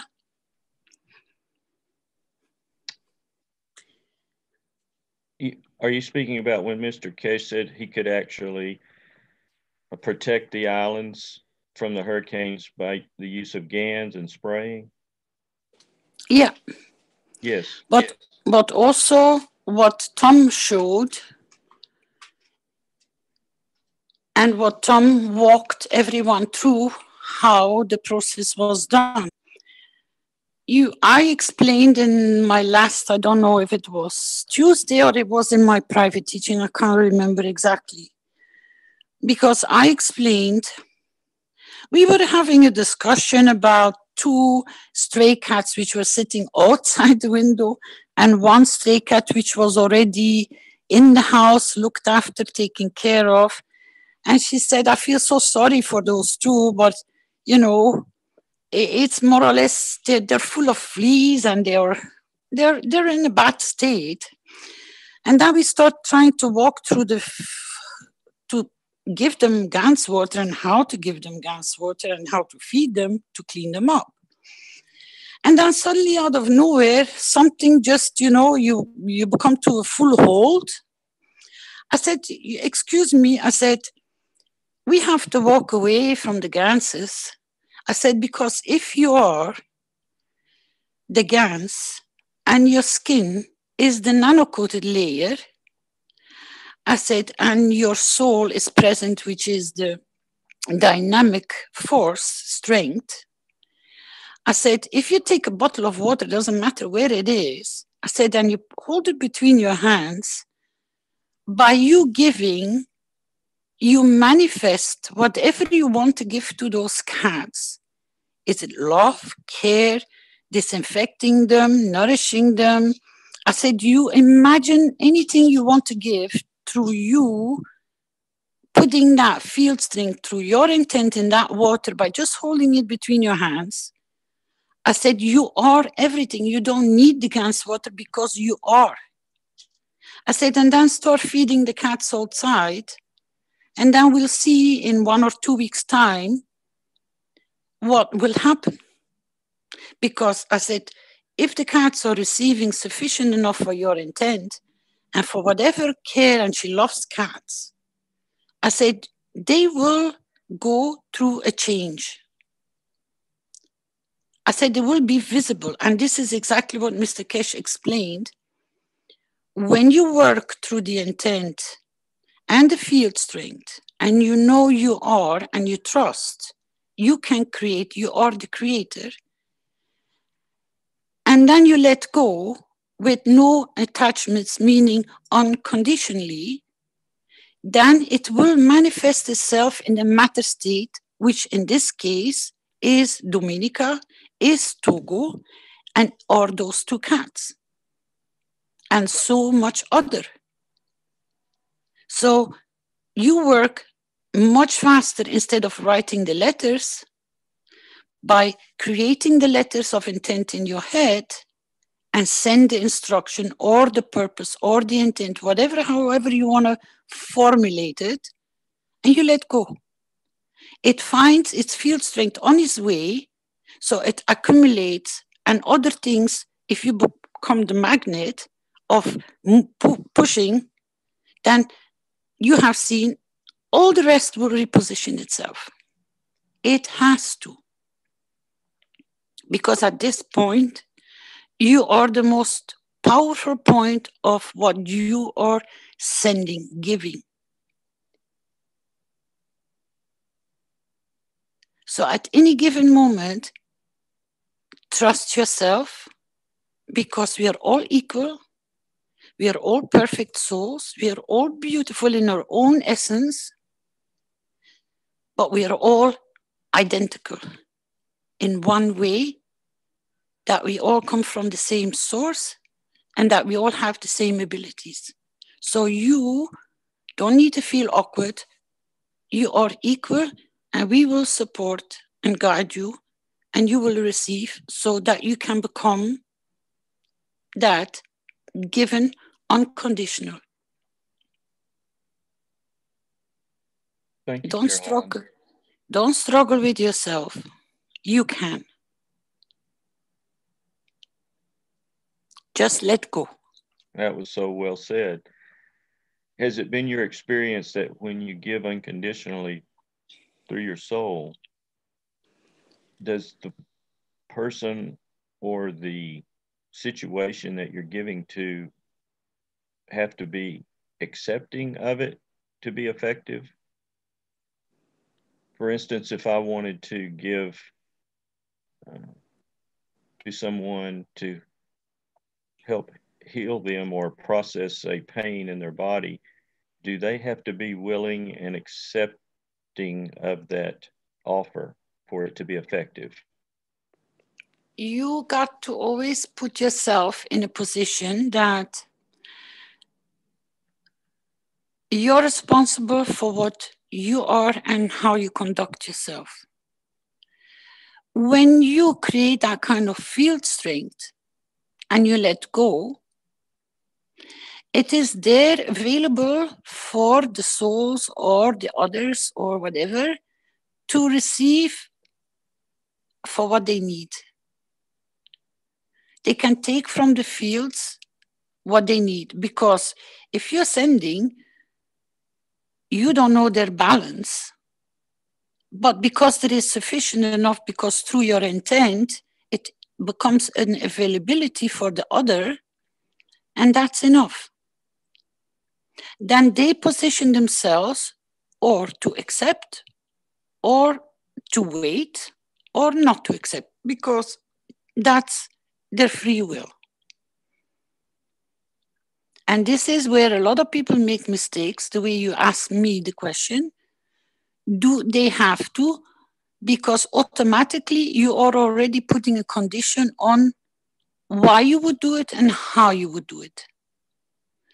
And Mr. Keshe has tried to explain, just be the giver unconditionally, meaning no thoughts, no strings attached, no results, no feedback, no nothing. Just pure in the essence to let go. I try to explain it in a metaphors, and that is, you know, you go online and you can buy something in a shop. Let's say you're going to buy a house, a doll house for a girl. Now, you see it on the website, you see the colors, you see whatever is in that package. You order the package, you pay for it, and then you notice, wow, I would like that color to be different and that doll to be added. So you stop the order, you inform the one who's going to ship it to you, you change the order. So it takes time for that order to be readjusted to your wishes. So then when it's nearly going to leave, you notice something else. You want a dog and a garden with it. So you stop the order, you reschedule, you reform your order again. You have to pay, they have to wait till they get your payment. When you do this continuously, that dollhouse will never arrive at your front door because you keep on messing around with the order. Now, the same works when you start giving.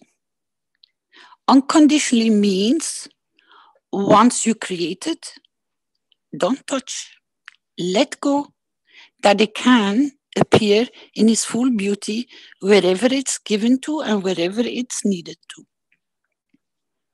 Because if you don't touch, then your gift can arrive. It's because people go and start thinking about it and start trying to change. It cannot arrive. So it stays with you and it can't serve its purpose for what you created it in the first place because you're holding on to it. And it becomes no longer unconditionally. I hope that this was the easiest way I could explain to people. Just create, give, and let go. The universe and the field strength will accumulate whatever is needed for it to manifest or to serve or to arrive at the point of destination.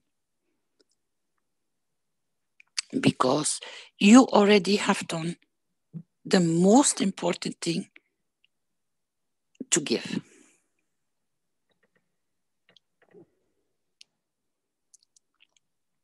Thank you, Caroline. I'll apply the knowledge. You're welcome.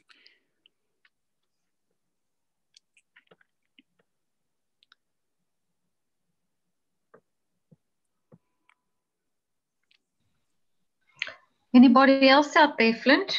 Or are we done for the day? Well, I don't know. Violet had a kind of a long comment there. Did you want to say anything about that, Violet?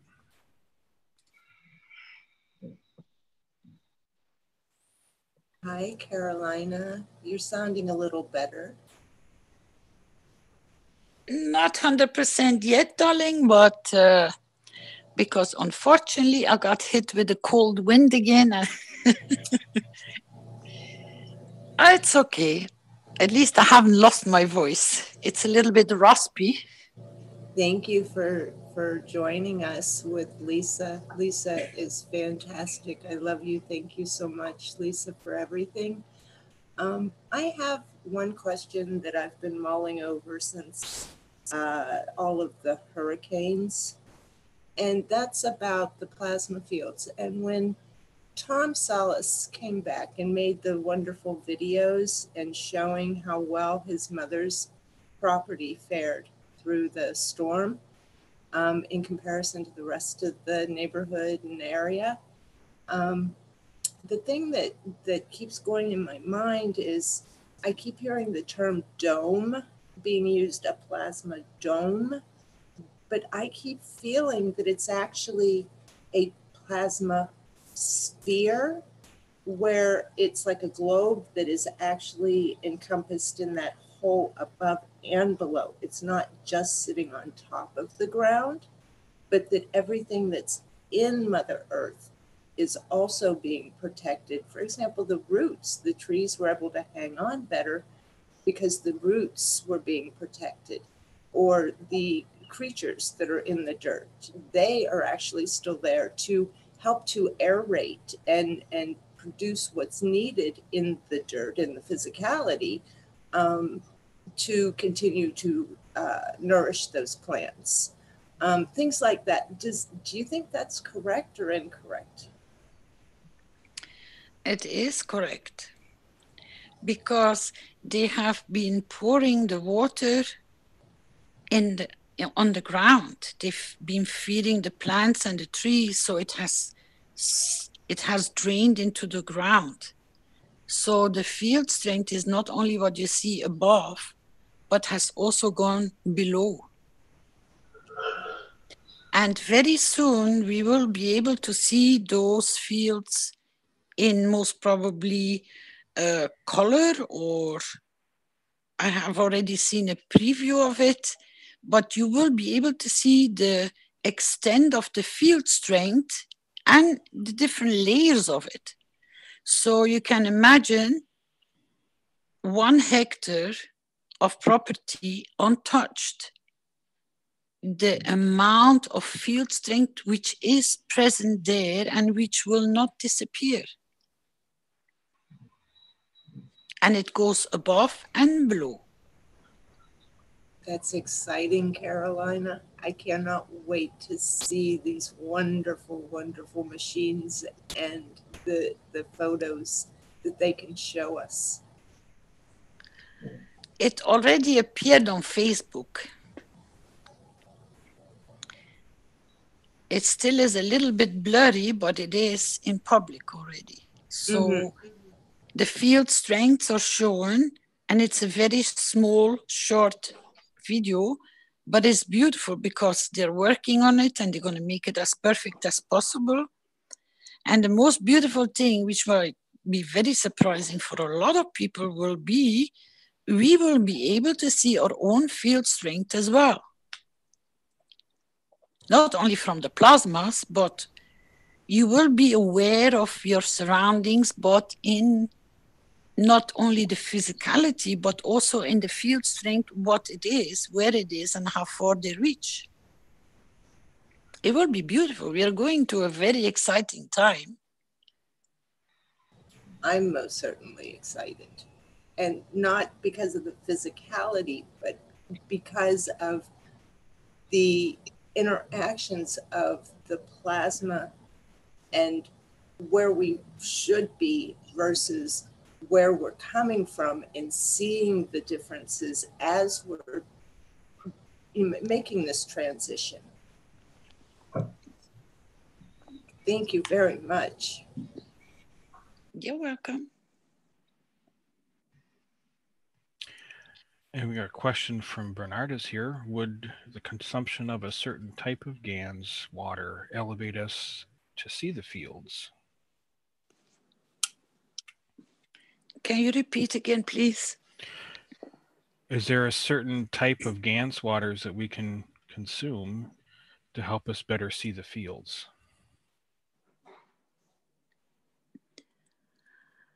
Why do you need to consume when you are yourself? It's a point of asking for it to reveal its beauty to you. For you will acquire the beauty to see. It's only, Mr. Keshe tries to explain this quite a few times, that simply ask for the beauty to emerge. And then when you are in the same dynamic of field strength of your wish, what you want, how you want to create, how to be, what to be, it will appear in front of you.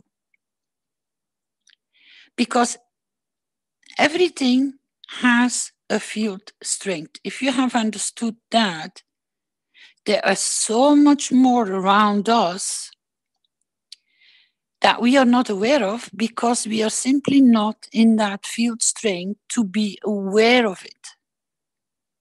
There's so much more beauties around us, but we simply can't see them, can't hear them, can't feel them, can't touch them because we are not at their field strength to be aware of it.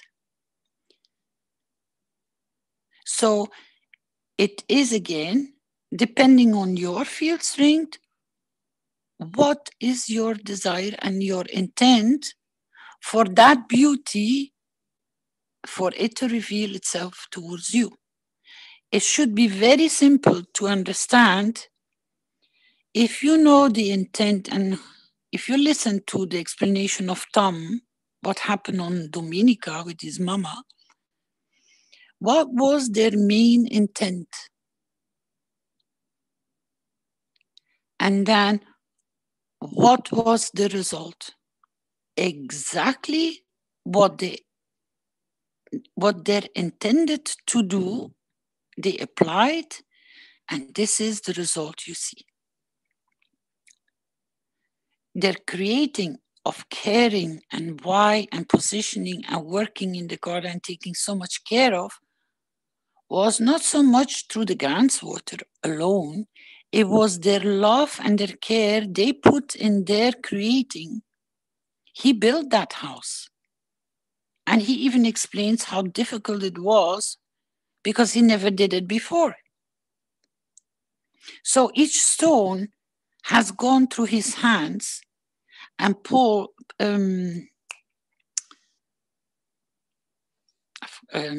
Tom, knowing Tom, he works very much being aware of how he works. He's present with what he does, and he pays a lot of attention. And he never does anything just for the sake of doing. He is very on top of himself in conducting his fields and his thoughts and his intents. When you listen to him, he goes into detail. How he's proceeding, what he's proceeding, why is this there, and how he connect that with this, because he's continuously a very busy mind. And that's why and how that field is intact the way you see it, because he created that field, not the ganses.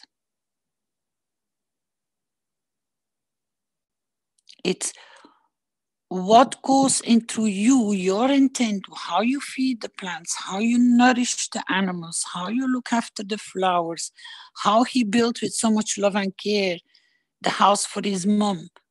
It's the totality of his intent, which is presence. And we are working through the teaching of the ganses, because the ganses gives you, again, the balance of the field strengths which you are not having enough of. You take what you receive, you take what you need, or you receive what you need, what you're short of.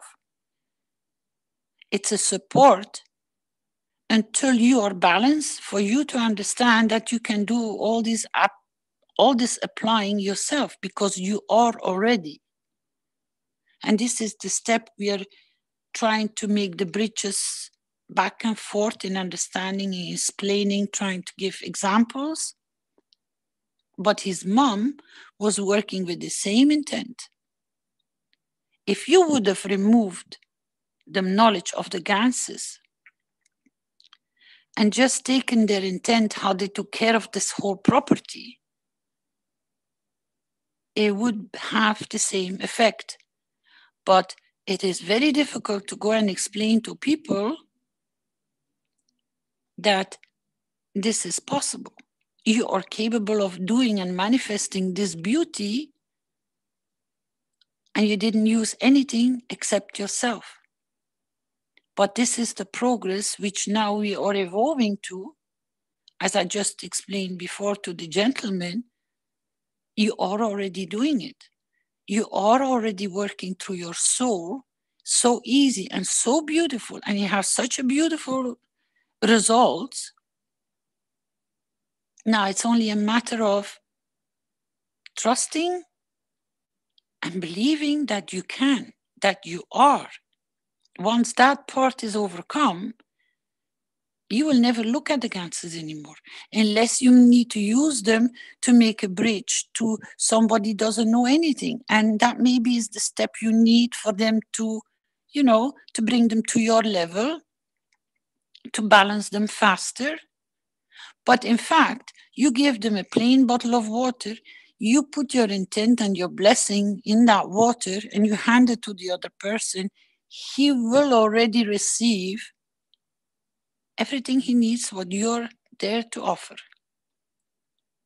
But in fact, you can give him everything without even having to give him anything, because it's instant.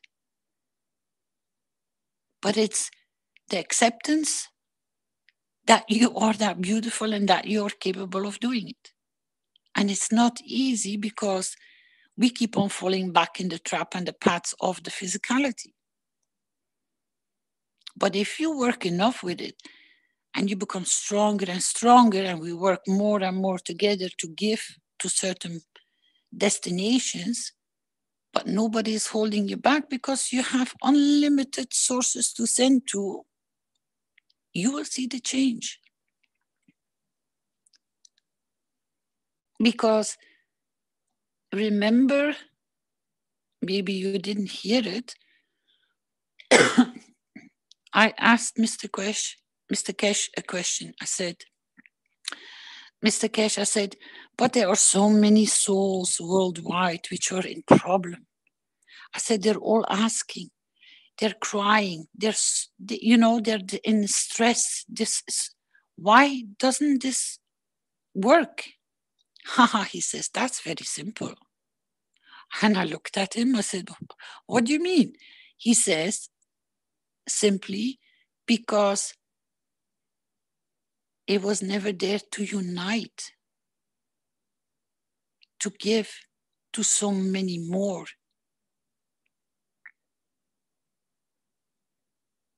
Because usually when you're in distress, you cry, and your blessing is going to be asked for a few or a few more, but never for the totality.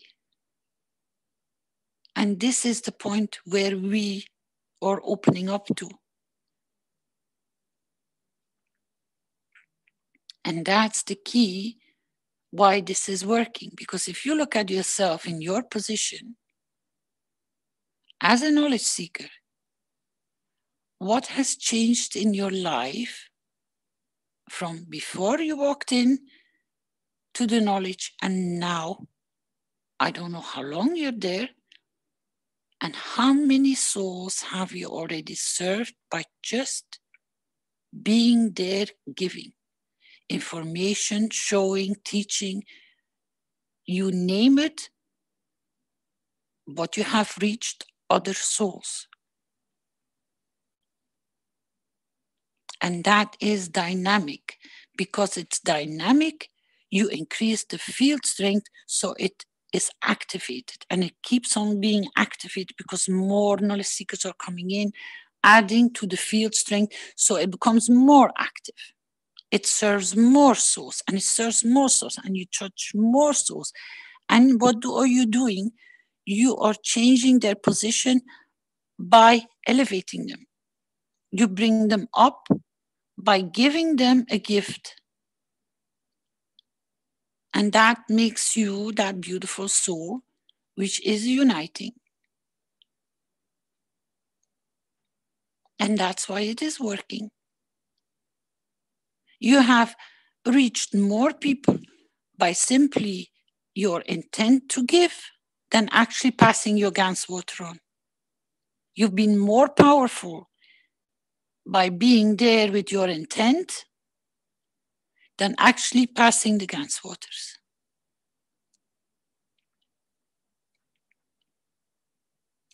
Because of that process, you have gathered the other field strengths from the other knowledge seekers which are working in the same direction, and you become stronger and more knowledgeable and more stronger and more knowledgeable.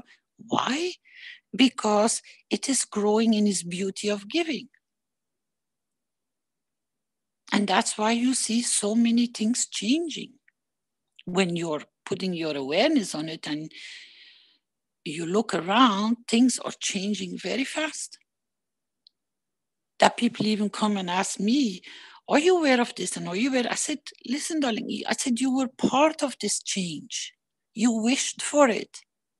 Now it is coming on the surface. It shows you were part of this change.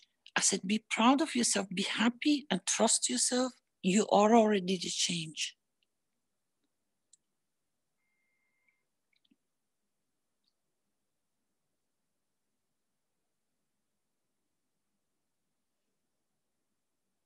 I hope you understand your beauty. And I hope you work through your beauty. Just trust how beautiful you are. And nothing can hold you back for what you want to achieve, where to achieve.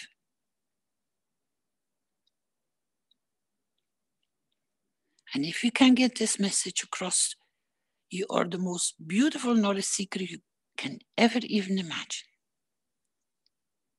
Because it removes the fear, it removes hesitation, it removes whatever a person is short of, just to encourage him that he is beautiful and he can do it.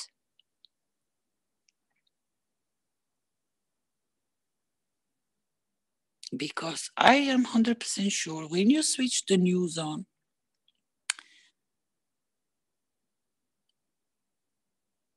it's the worst thing that gets served first. They will show you no beauty and they will show you no sunshine of beauty. But you are the beauty. So carry and be the beauty, be the light.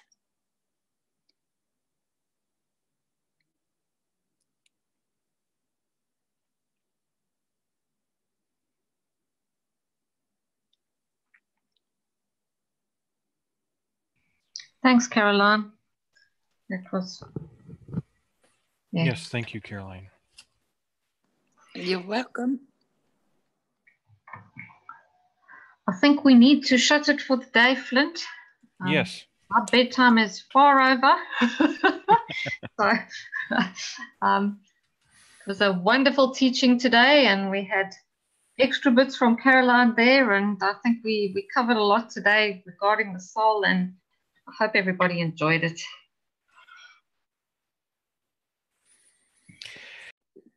What do you mean is past bedtime? No, it's we do an hour and a half, try to do an hour and a half public teaching on a Monday. This is a public workshop and we try to stick to an hour and a half of a specific topic. So unless you'd like to take over, and then I'll need to leave because it's now 11 o'clock my time and I'm a farmer and I get up at 5 a.m. So it's very way past my bedtime. So you get up with the birdies. I have to get up with the birdies. The lettuce doesn't wait to get harvested. No, it's fine. So yeah, we usually on a Monday, we try and get a topic through, and then we try and not make it too long so that people can really digest. And so it's a slightly different format to the other private teachings. Thank you for having me, and I'm going to let you dive in your bed. And thank you.